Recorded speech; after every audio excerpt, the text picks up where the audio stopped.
कभी कभी मेरे दिल में ख्याल आता है.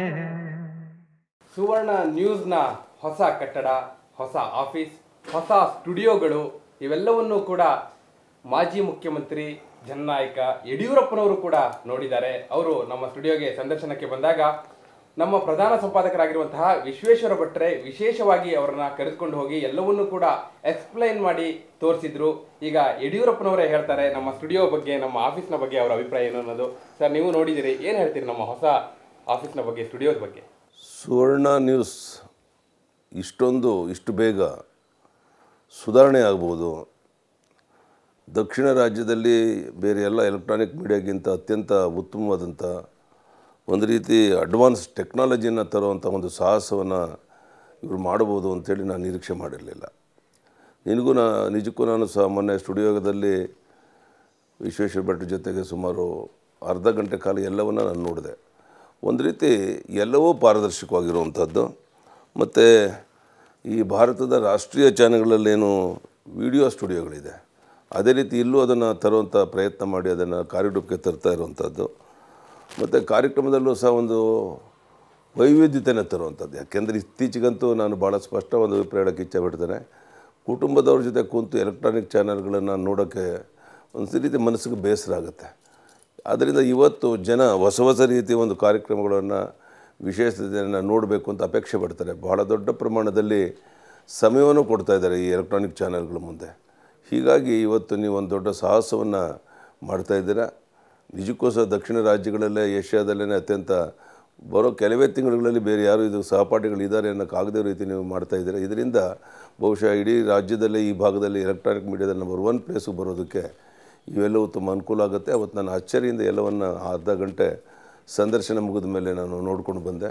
ಇಷ್ಟೊಂದು ಬದಲಾವಣೆ ನಾನು ನಿರೀಕ್ಷೆ ಮಾಡಿರಲಿಲ್ಲ. ಕರ್ನಾಟಕದಲ್ಲೂ ನಾವು ಈ ಒಂದು ವೈವಿಧ್ಯತೆಯನ್ನು ನೋಡ್ಬೋದು ಮತ್ತು ಎಲ್ಲ ರೀತಿಯ ಬದಲಾವಣೆಗಳನ್ನು ಕಾಣ್ಬೋದು ಅನ್ನೋದನ್ನು ಮಾಡ್ತಾಯಿದ್ದೀರಿ. ಇದರಿಂದ ನನಗೆ ತುಂಬ ಸಂತೋಷ ಆಗಿದೆ. ನಾಡಿನ ಜನರ ಪರವಾಗಿ ನಿಮ್ಮ ಸಾಹಸ ಮೆಚ್ಚಬೇಕು. ಅದಕ್ಕಾಗಿ ನಾನು ಸುವರ್ಣ ನ್ಯೂಸ್ 24/7 ಹೋಗೀಗ ಜನಕ್ಕೆ ಸುಲಭ ಆಗಲಿ ಅಂತ ಸುವರ್ಣ ನ್ಯೂಸ್ ಅಂತ ಮಾತ್ರ ಹೇಳಿಕೊಂಡು ನೀವು ಹೆಚ್ಚು ಪರಿಚಯ ಮಾಡ್ಕೊಳ್ಳೋಂಥ ಪ್ರಯತ್ನ ಏನು ಮಾಡ್ತಾಯಿದ್ದೀರಾ, ನಿಮ್ಮ ಸಾಹಸಕ್ಕೆ ನಿಜಕ್ಕೂ ಯಶಸ್ಸು ಸಿಗುತ್ತೆ. ಇಡೀ ರಾಜ್ಯದಲ್ಲೇ ಇದೊಂದು ನಂಬರ್ 1 ಚಾನಲ್ ಆಗಿ ಬೆಳೀಲಿ, ಜನಪರ ಒಂದು ವಿಶ್ವಾಸವನ್ನು ಗಳಿಸಲಿ ಅಂತೇಳಿ ಈ ಸಂದರ್ಭದಲ್ಲಿ ನಾನು ಹಾರೈಸ್ತೇನೆ. ಹಾಗೆ ನಮ್ಮ ಚಾನಲ್ ಇವತ್ತು ಉದ್ಘಾಟನೆ ಆಗಿ ಜನರಿಗೆ ನಾವು ಹೊಸ ರೀತಿಯಲ್ಲಿ ಕಾಣಿಸ್ಕೊಳ್ತಾ ಇದ್ದೀವಿ. ನಿಮ್ಮ ನಿರೀಕ್ಷೆ ಆಗುತ್ತಿದೆ ಸುವರ್ಣ ನ್ಯೂಸ್ ಯಾವ ರೀತಿ ಬರಬೇಕು? ಇದುವರೆಗೆ ಎಲೆಕ್ಟ್ರಾನಿಕ್ ಮೀಡಿಯಾದಲ್ಲಿ ಚಾನಲ್ಗಳಲ್ಲಿ ನೋಡುವಂಥದ್ದು ಜನರಿಗೆ ವೈವಿಧ್ಯತೆ ಇರಬೇಕು, ವಿಶೇಷತೆ ಇರಬೇಕು, ಆವತ್ತಿನ ಬೇರೆ ಬೇರೆ ಸುದ್ದಿಗಳನ್ನು ಜನರಿಗೆ ತಿಳುವಳಿಕೆ ಮಾಡಬೇಕು ಅನ್ನೋಂಥದ್ದು ಅಪೇಕ್ಷೆ ಇದೆ. ಮತ್ತು ನನ್ನ ಸಲಹೆ ಅಂದರೆ ಕುಟುಂಬದ ಜನ ಒಟ್ಟಾಗಿ ಮಕ್ಕಳ ಜೊತೆ ಕುಂತು ಈ ಚಾನಲ್ ನೋಡುವಂಥದ್ದು ಅಭ್ಯಾಸ ತುಂಬ ಜಾಸ್ತಿ ಆಗಿದೆ. ಇತ್ತೀಚೆಗೆ ಭಾಳಷ್ಟು ಸುಧಾರಣೆ ಆಗಿದೆ. ಅಲ್ಲೂ ಸಹ ಅನೇಕ ಸುಧಾರಣೆಗಳು ತಂದು ಕುಟುಂಬದವರು ಗಂಟೆಗಟ್ಟಲೆ ಆ ಚಾನಲ್ ಮುಂದೆ ಕುಂತ್ಕೊಳ್ಳೋ ರೀತಿಯಲ್ಲಿ ವೈವಿಧ್ಯಮಯವಾದಂಥ ಕಾರ್ಯಕ್ರಮ ರೂಪಿಸಬೇಕು ಅನ್ನುವಂಥ ಆರೈಕೆ ನಂತಿದೆ.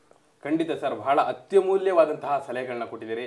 ನಮ್ಮ ತಂಡದಕ್ಕೆ ಹಾಗೂ ನಮ್ಮ ಪ್ರಧಾನ ಸಂಪಾದಕರ ಗಮನಕ್ಕೆ ಇದೆ ಅಂತಂದು ಅಳವಡಿಸಿಕೊಳ್ಳುವಂತಹ ಎಲ್ಲ ಪ್ರಯತ್ನವನ್ನು ನಾವು ಮಾಡ್ತೇವೆ. ಅದ್ರ ಜೊತೆಗೆ ಮುಂದೆ ಬಹುಶಃ ರಾಜಕೀಯ ಬೆಳವಣಿಗೆಗಳು ಸತತವಾಗಿರುತ್ತೆ. ಕಣ್ಮುಂದೆ ಚುನಾವಣೆ ಇದೆ. ನೀವು ಕೂಡ ಮತ್ತೆ ನಮ್ಮ ಸ್ಟುಡಿಯೋಗೆ ಬರ್ತಾ ಇರಬೇಕು ಅನ್ನೋದು ನಮ್ಮ ಆಶಯ. ಖಂಡಿತ ಚುನಾವಣೆ ವರ್ಷ ಇದು. 8-9 ತಿಂಗಳಲ್ಲಿ ಎಲ್ಲ ಸಿದ್ಧತೆಯನ್ನು ಮಾಡಬೇಕಾಗಿದೆ. ಹೀಗಾಗಿ ನೀವು ಬೇಡ ಅಂತ ಹೇಳಿದ್ರು ನಾವೇ ಹುಡುಕೊಂಡು ಎಲ್ಲ ಚಾನಲ್ಗೂ ಬರಬೇಕು. ಅದರಲ್ಲೂ ಸುವರ್ಣ ಚಾನಲ್ ಇಷ್ಟೊಂದು ಎಲ್ಲರಿಗೂ ಮನ ಗೆದ್ದಿರುವಂಥ ಸಂದರ್ಭದಲ್ಲಿ ಹೆಚ್ಚು ಸಮಯ ಅಲ್ಲಿ ಆಗಾಗ್ಗೆ ಬಂದು ಹೋಗುವಂಥ ಪ್ರಯತ್ನ ನಾನು ಮಾಡ್ತೀನಿ. ಸರ್, ಯಡಿಯೂರಪ್ಪನವರು ಅಂದರೆ ರಾಜಕೀಯ ಅಂದರೆ ಯಡಿಯೂರಪ್ಪನವರು ಅನ್ನೋಷ್ಟು ಮಟ್ಟಿಗೆ ನೀವು ಜನಮಾನಸದಲ್ಲಿ ನೆಲೆಗೊಂಡಿದ್ದೀರಿ. ರಾಜಕೀಯವನ್ನು ಹೊರತುಪಡಿಸಿ ಯಡಿಯೂರಪ್ಪನವ್ರ ಜೊತೆ ಮಾತಾಡೋದು ಅಂದರೆ ಬಹುಶಃ ಅದನ್ನು ನಾವು ಕಲ್ಪಿಸ್ಕೊಳ್ಳೋಕ್ಕೂ ಸಾಧ್ಯ ಆಗೋದಿಲ್ಲ. ರಾಜಕೀಯವನ್ನು ಹೊರತುಪಡಿಸಿ ಯಡಿಯೂರಪ್ಪನವರು ಯಾವ ರೀತಿ? ನೋಡಿ, ನನ್ನ ದಿನಚರಿಯನ್ನು ಹೇಳಿದ್ರೆ ನಿಮಗೊಂದು ಕಲ್ಪನೆ ಸಿಗಬಹುದು.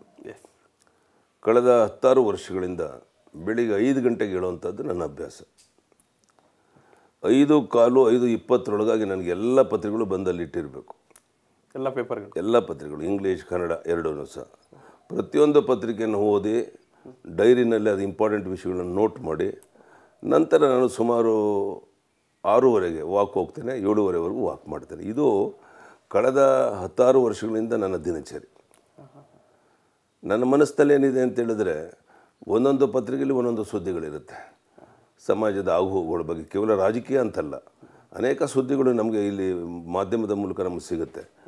ಆ ಕಾಲದಲ್ಲಿ ನಾನು 5:30ಗೆ ಪೇಪರ್ ಓದಿ 6:30 ಓದುವಾಗ ನಮ್ಮ ಅಧಿಕಾರಿಗಳಿಗೆ ಫೋನ್ ಮಾಡಿ ಇಂತಿಂಥ ಪತ್ರಿಕೆಗಳು ಇಂತಿಂಥ ವಿಷಯ ಬಂದಿದೆ, ನೀವು ಗಮನಿಸಿದ್ರೆ ಅಂತ ಕೇಳ್ತಾ ಇದ್ದದ್ದು ಉಂಟು. ಆದರೆ ಈ ಕಳೆದ 1 ವರ್ಷದಲ್ಲಿ ನಾನು ಮುಖ್ಯಮಂತ್ರಿ ಸ್ಥಾನ ಬಿಟ್ಟ ಮೇಲೆ ಆ ಜವಾಬ್ದಾರಿ ಕಡಿಮೆ ಆಗಿದೆ. ಹೀಗಾಗಿ ಆದರೆ ನನ್ನ ಪತ್ರಿಕೆಯನ್ನು ಓದುವಂಥ ಹುಚ್ಚೇನಿದೆ ಇದರಲ್ಲೇನೇನು ವ್ಯತ್ಯಾಸ ಆಗಿಲ್ಲ. ಮತ್ತು ನಾನು ನಮ್ಮ ಸ್ನೇಹಿತರಿಗೆ ಈಗಲೂ ಸಹ ನಮ್ಮ ಕ್ಷೇತ್ರದಲ್ಲಿ ಕೆಲಸ ಮಾಡುವಂಥ ಪ್ರಮುಖರಿಗೆ ಆ ಪತ್ರಿಕೆಯಲ್ಲಿ ಈ ವಿಷಯ ಬಂದಿದೆ, ಈ ಪತ್ರಿಕೆಯಲ್ಲಿ ಆ ವಿಷಯ ಬಂದಿದೆ, ನಿಮಗೆ ಗೊತ್ತಿದೆಯಾ ಅಂತ ಮಾತನಾಡುವಂಥದ್ದು ಸರ್ವೇ ಸಾಮಾನ್ಯ. ಅಂದರೆ ಪತ್ರಿಕೆ ನೀವು ಬೇಕೇ ಬೇಕು. ಅದಿಲ್ಲದೆ ನಾನು ಕಾಫಿನೂ ಕುಡಿಯೋದಿಲ್ಲ. ಕಾಫಿ ಜೊತೆಗೆ ಪತ್ರಿಕೆ ಓದ್ತಾನೆ ನನಗೆ ಕಳೆದ 16 ವರ್ಷಗಳಿಂದ ನಾನು ಸಮಯ ಕಳೆದಿರುವಂಥದ್ದು. ಎಲ್ಲಿದ್ದರೂ ಬೆಳಗ್ಗೆ 5:30 ಒಳಗೆ ಪತ್ರಿಕೆ ನನಗೆ ಬರಬೇಕು. 1-2 ಪತ್ರಿಕೆ ಬರೋ ತಡವಾಗಿದ್ದರೆ ಒಬ್ಬ ಅಲ್ಲೋಗಿ ನಿಂತು ಆ ಪತ್ರಿಕೆ ತಂದು ಕೊಡ್ತಾನೆ, ತಲುಪಿಸ್ತಾನೆ. ಇದು ನಾನು ನಿತ್ಯ ನೋಡ್ತಾ ಇರೋವಂಥದ್ದು. ಇನ್ನು ನಾನು ಒಂದು ಮಾತು ಭಾಳ ಹೆಮ್ಮೆಯಿಂದ ಹೇಳೋಕ್ಕೆ ಇಚ್ಛೆ ಪಡ್ತೇನೆ. ಒಂದು ಸಾರಿ ನಾನು 8:30-9 ಗಂಟೆಗೆ ನಾನು ಬ್ರೇಕ್ಫಾಸ್ಟನ್ನು ಮುಗಿಸಿ ಕುಂತ್ಕೊಂಡ್ರೆ ಸುಮಾರು 2-2.5 ಗಂಟೆ ಕಾಲ ನಿರಂತರವಾಗಿ ಒಂದಲ್ಲ ಒಂದು ರೀತಿ ಸಾರ್ವಜನಿಕರು ಬರ್ತಾ ಇರ್ತಾರೆ. ಅವರ ಅಹವಾಲುಗಳನ್ನು ತಗೊಂಡು, ಕೇವಲ ರಾಜಕೀಯ ಅಂತಲ್ಲ, ಬೇರೆ ಬೇರೆ ಅವರ ಜ್ವಲಂತ ಸಮಸ್ಯೆಗಳನ್ನ ತಗೊಂಡು ಆತ್ಮೀಯತೆಯಿಂದ ಪ್ರೀತಿಯಿಂದ ಮಾತನಾಡೋದಕ್ಕೆ ಬರ್ತಾರೆ. ಅವ್ರ ಕಟ್ಟಸ್ಗೆ ಹೇಳ್ಕೊತಾರೆ. ಅವ್ರ ಜೊತೆ ಸಮಾಲೋಚನೆ ಮಾಡುವಂಥದ್ದು ನಿರಂತರವಾಗಿ ನಾನು ಮಾಡ್ತಾ ಇರ್ತೇನೆ. ಇನ್ನು ಮನೆಯಲ್ಲಿದ್ದಾಗ ನನ್ನ ಮೊಮ್ಮಕ್ಕಳ ಬಗ್ಗೆ ಭಾಳ ಪ್ರೀತಿ ನನಗೆ. ಅವ್ರ ಜೊತೆ ಒಂದು ಸ್ವಲ್ಪ ಸಮಯ ಕಳೆಯುವಂಥದ್ದು. ಇತ್ತೀಚಿನ ದಿವಸಗಳಲ್ಲಿ ಚಿಕ್ಕ ಮಕ್ಕಳ ಜೊತೆಗೆ ನನ್ನ ಮಗಳು ನನ್ನ ಮೊಮ್ಮಗಳು ಇವ್ರ ಜೊತೆಗೆ ಮಾತನಾಡೋದು ಭಾಳ ಕಷ್ಟದ ಕೆಲಸ. ಯಾಕೆಂದರೆ ಇಷ್ಟೊಂದು ಅವರು ಬುದ್ಧಿವಂತರಿದ್ದಾರೆ. ಅವರ ಬುದ್ಧಿಶಕ್ತಿಗೆ ನಾವು ಬೆರಗಾಗಬೇಕಾಗಿದೆ. ಅನೇಕ ಪ್ರಶ್ನೆಗಳನ್ನು ಉತ್ತರನೂ ಕೊಡೋಕ್ಕಾಗೋದಿಲ್ಲ, ನಾವು ಅಪ್ಡೇಟ್ ಆಗಿರಲ್ಲ ಅಂತ. ಹೌದೌದು, ನಿಶ್ಚಿತವಾಗಿ ಅದನ್ನು ನಾನು ಸದನದ ಒಳಗಡೆನೂ ಹೇಳಿದ್ದೇನೆ. ಸೊ ಈ ರೀತಿ ಇತ್ತೀಚಿನ ಮಕ್ಕಳ ಒಂದು ಬುದ್ಧಿವಂತಿಕೆ ಏನಿದೆ, ಅವ್ರ ಕೆಲವು ಪ್ರಶ್ನೆಗಳು, ಅವರ ನಾನು ನಿಜಕ್ಕೂ ಮುಂದಿನ ಪೀಳಿಗೆ ಯಾವ ರೀತಿ ಬೆಳಿಬೋದು ಅಂತ ಮಕ್ಕಳು ನೋಡಿದಾಗ ಕಲ್ಪನೆ ಮಾಡ್ಕೋಬೋದು. ಸರ್, ಹಾಗೆ ನೀವು ಹೇಳ್ತಾ ಇದ್ರಿ ವಾಕಿಂಗು ಪ್ರತಿನಿತ್ಯ ನಾ 1 ಗಂಟೆ ವಾಕಿಂಗ್ ಮಾಡ್ತೀನಿ ಅಂತ. ಅಂದರೆ ರಾಜಕಾರಣಿಗಳು ಹಲವರು, ಕೆಲವರು ಸ್ವಿಮ್ಮಿಂಗ್ ಮಾಡ್ತಾರೆ, ಕೆಲವರು ಬ್ಯಾಡ್ಮಿಂಟನ್ ಆಡ್ತಾರೆ.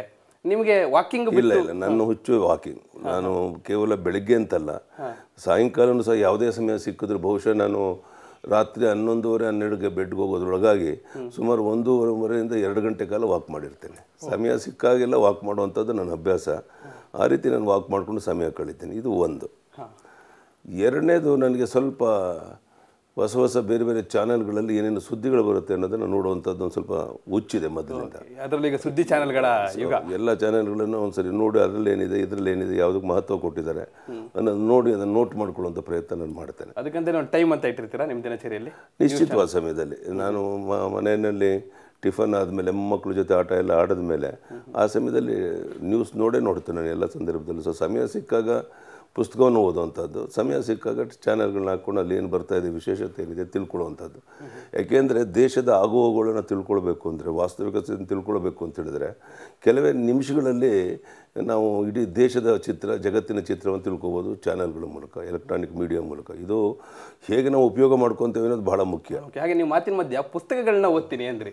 ಸರ್, ಯಾವ ರೀತಿಯ ಪುಸ್ತಕಗಳನ್ನ ಓದ್ತೀರಿ? ಅಂದರೆ ಫಿಕ್ಷನ್ನ, ನಾನ್ ಫಿಕ್ಷನ್ನ? ನಿಮ್ಮ ಆಸಕ್ತಿ ಯಾರು? ನಿಮ್ಮ ಆಸಕ್ತಿಯ ಬರಹಗಾರ ಯಾರು? ಇಲ್ಲ, ನನ್ನ ಯಾವುದೇ ಹೆಸರು ಹೇಳೋಕ್ಕೆ ಇಚ್ಛೆ ಪಡೋಲ್ಲ. ನಾನು ಐತಿಹಾಸಿಕ ಪುಸ್ತಕಗಳನ್ನು ಓದೋದು ನನ್ನ ಅಭ್ಯಾಸ ಮೊದಲಿಂದ. ಯಾಕೆಂದರೆ ನಾನು ರಾಷ್ಟ್ರೀಯ ಸ್ವಯಂ ಸೇವಕ ಸಂಘದಲ್ಲಿ ಬೆಳೆದಂಥವನು.